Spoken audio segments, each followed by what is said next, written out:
Hello, I'm Gary Kendall, president of the Dolphin Star Temple. My wife Ulla and I learned about Namibian crystals from the great American healer Amora Kuan Yin. She had learned about them from a man named Tony Raw, who had traveled to Mount Shasta and introduced the crystals to her. Subsequently, Amora traveled to Namibia, and Tony showed her in the Namibian desert how the crystals were mined. And just this year, Ulla and I have followed in Amora's footsteps, and Tony has showed us the mining of Namibian crystals. So we're here in Namibia with a chance to meet with Tony Raw, and we want to talk about Tony's experience and the things that have led him into his connection to Namibian crystals. So how do you understand, in alignment with Amora, the seeding of the crystals and why it is that we honor these crystals from Namibia in such a special way?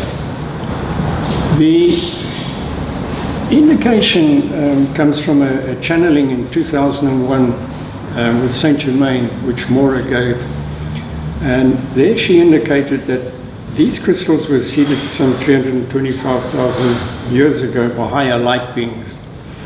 Now these higher light beings we might describe as the giants of that era. Oh.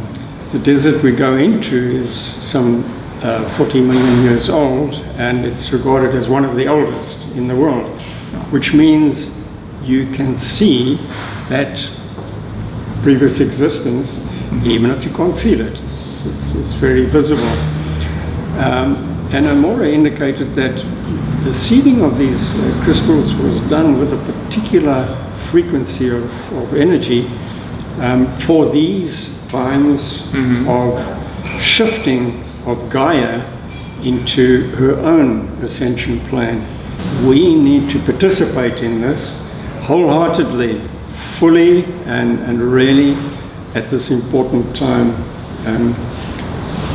allow the codings which we have to be present and change and shift the unitary consciousness of the planet. And the crystals have a part in this, and I say that part is maybe to accelerate the energy which we can initiate. It's 6 a.m. in the morning. We're getting ready to meet Tony and load up his truck to head off into the desert mountains. So Tony just arrived and told us that he actually slept out near the desert mountain last night. So the lights come up a bit, and we're loading things up in Tony's car and ready to head out into the Brandberg. The excitement of going to the wilderness begins today by taking the northern route up the Skeleton Coast of Namibia. It's a nice cool morning. You can expect some really good temperatures as we get in closer to the Brandberg.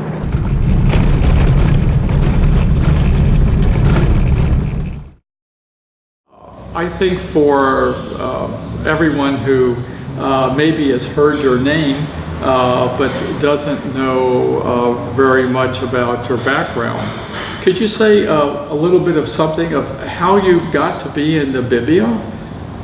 I came from South Africa or Southern Africa into Namibia, and for those of you who haven't heard the name Namibia, it's on the southwestern coast of Africa, a great land of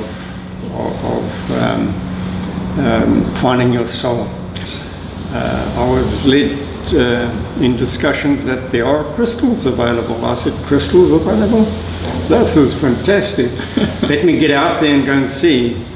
So I did some driving and discovered where the Namibian source of crystals really comes from. And after really a good turn, have been dealing with them and honoring them and really recognizing what has come about through none other than Amora Kwan Yin. Yes. And Amora I met in Mount Shasta, and at a time we had a conference, and she then almost redirected the thinking into using and distributing crystals of this nature. Well, all of us, I think, who've spent any time with Amora and in her trainings or in sessions with Amora came to know how deeply she felt about the Namibian crystals. Look here, the furthest range is the Brandberg. Okay, and as you come towards us, this flat top mountain now is called the Gobobos series of mountains. And when we're going to go right there.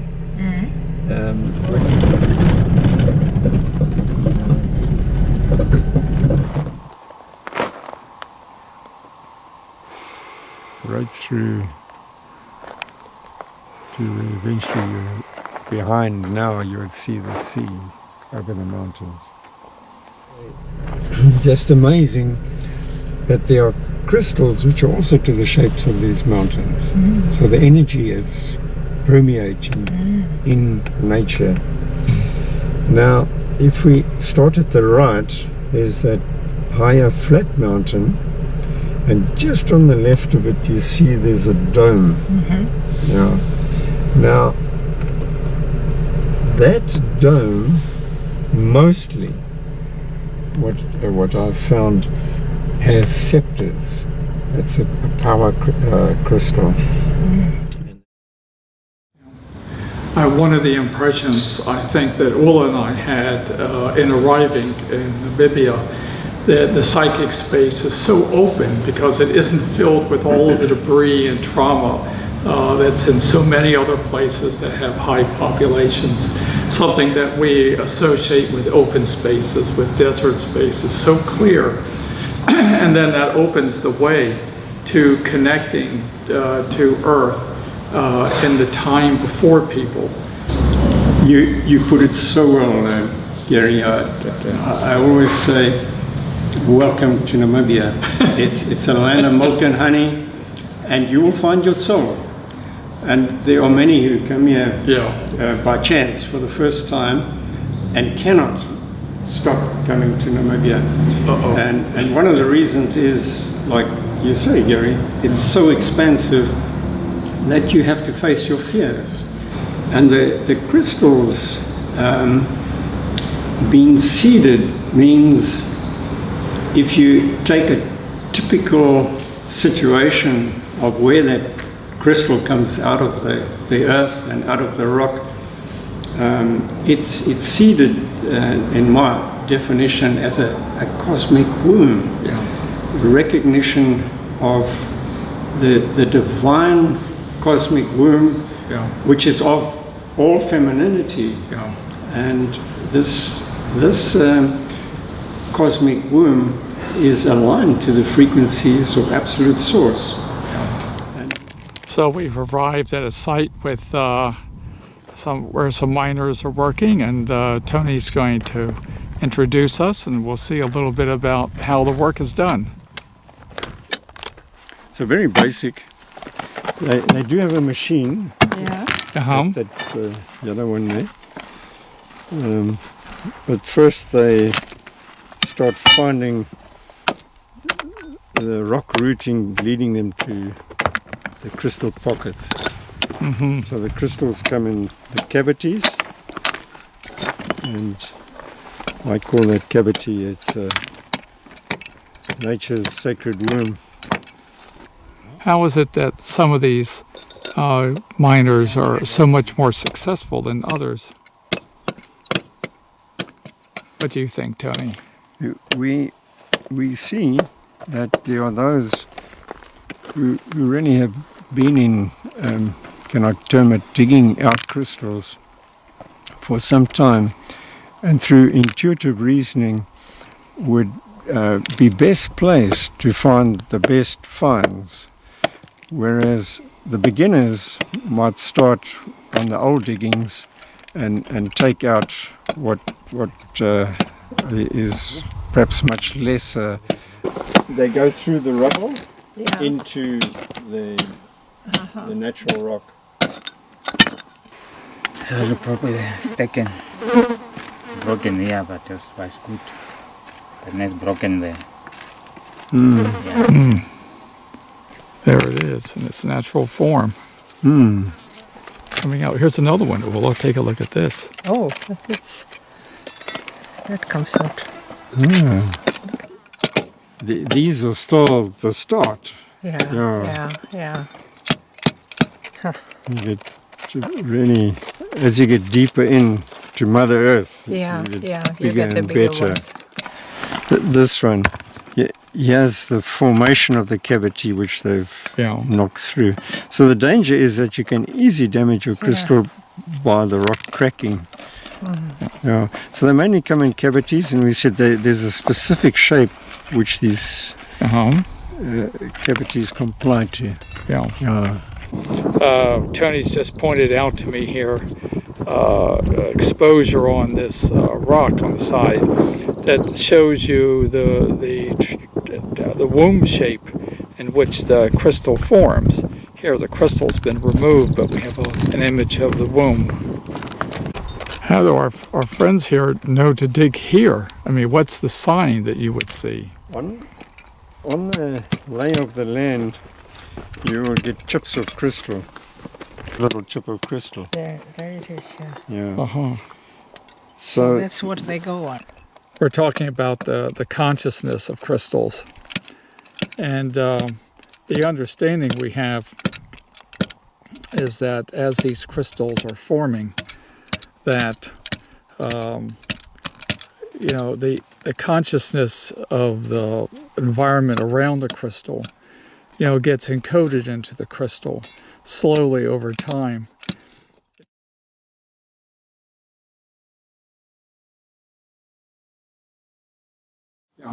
Well, we've been talking too about the importance of the crystals in the development of consciousness looking toward the future. And maybe it's worth just turning toward the future a little bit to see maybe what your thoughts are on how these crystals can be used by people as we're making the transition into the era ahead. Thank you, Gary. I like the way that the audience out there views these crystals should be not overshadowed of our own divine potential, but merely a tool.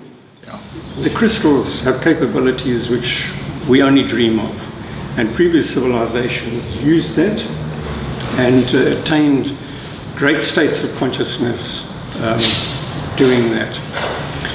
So that aspect of unity to your own crystal really depends upon your state of consciousness. And to imagine that how would you use one of these crystals is a little bit out of the ordinary, bearing in mind there are many varieties of crystals. It's not just one particular type or one that gives particular energy. So one firstly needs to align with your purpose of what your intention is, and then your intention really, if I put it in the terms, must be really sacred, because that crystal will amplify, to my experiences, 10,000 times of what I can extend out as energy. So we're coming into the camp now, where a lot of the miners live and where they do the work to prepare the crystals. And you see the vast plains that open up here. And then there's the Brandberg Mountain over on our left. And we've stopped at the home, one of the miners, to Yeah, so Tony can introduce us and we look at his goods.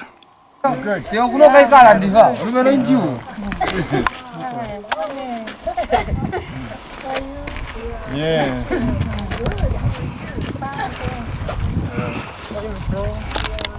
Oh, photo. Okay. Yeah.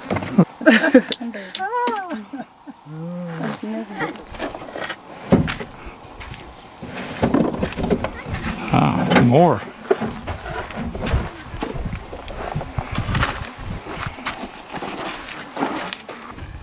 Like this, just yeah, something like this. It begins to clean up. Yeah, Oh yeah, just look at clean up. this. So, and what you have is water? Yeah, only water. Only water. Only water, yes. Yeah. Yeah. As a tool, it would be better just as an individual crystal. Yeah, yeah. But as a display, nothing wrong with it. It's nice, beautiful energy, smoky to absorb a bit of negativity.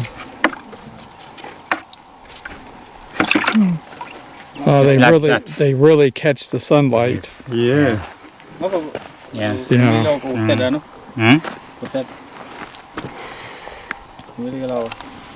Yeah. Even just you can do like this. So like this, just to take the water out. Oh, yeah. Yeah. Comes. To dry it. Yeah. Yeah. Oh, look how it comes. Yeah, something like this. We get more and more of a sense of the work that goes into preparing the crystals that we're able to buy. Where we have the privilege within the Namibian Crystals is to say, well, how do we use these? How do we consider aspects of the crystals that perhaps other crystals might have more or less of? And we must remember that not only the Namibian crystals of high frequencies, there are also other crystals in different parts of the world, as we have other centers of ancient civilizations of high energy beings. And what we've said is really important here is your consciousness and your intent, which are drivers to achieve to the highest level possibly that you can do in making a difference using the crystals. It is these crystals which can help enhance, to stimulate release of these codes as much as it is for us to enhance the planetary consciousness, which has its own measure by universal terms. And that shift, we say there are millions of you on this planet right now who are contributing to the success of this consciousness shift. So let's be together. How we do it, we will achieve through that inner voice for acceleration. It's so beautiful. So the I am presence within me, in connection with the I am presence of all people of Earth, I want to give you thanks, Tony, for the special role that you've played in helping to accelerate our evolution and our consciousness in the way that you do. Thank you so much. What a pleasure. Yes. Pleasure. Yes. Thank you for being here. Thank you. And we'll do much more. We'll do more. And to everybody, every success. We're together in oneness and in unity. Yes. And in the name of the Dolphin Star Temple, then, we invite you to visit our website where we offer an opportunity to select the Namibian crystals that might be of interest to you. We will also help to select the crystals that are best attuned to where you are in your evolution at this time. Please come visit us at dolphinstartemple.org.